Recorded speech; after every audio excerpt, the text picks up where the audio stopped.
اللہ۔ آگے چلتے ہیں جی، اسی سورت سورہ مائدہ کی آیت نمبر 20 ہے۔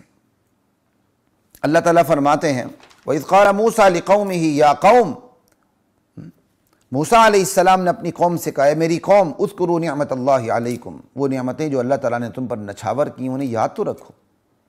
اذ جعل فیکم انبیاء، اللہ نے تم میں نبیوں کا سلسلہ جاری کیا، بنی اسرائیل میں سب سے زیادہ نبی آئے۔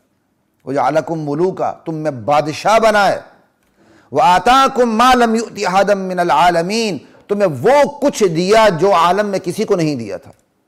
سمندر کو پھاڑ دینا، فرعون کو غرق کر دینا، اسی سمندر سے موسیٰ علیہ السلام کی قوم کو نجات دینا، غلامی سے نجات دینا، امامت کے منصب پر فائز کر دینا، یہ کم نعمتیں تھیں بنی اسرائیل پر۔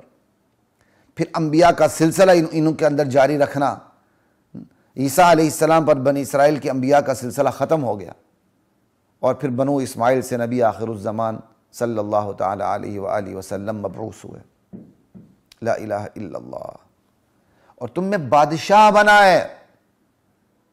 لا الہ الا اللہ، یہ بادشاہ کا لفظ غلط نہیں ہے، ہم نے خلافت و ملوکیت قائم کر کے خلافت کو ملوکیت سے متصادم قرار دے دیا۔ یہ بادشاہ ہونا، خلیفہ ہونا، یہ تو حکمرانوں کے نام ہیں، اس میں کوئی فرق نہیں پڑتا۔ لیکن جمہوریت کا اتنا زیادہ ہمارے اوپر اثر ہو چکا ہے، ہم نے بادشاہ کے لفظ کو گالی بنا دیا۔ قرآن کریم میں جا بجا،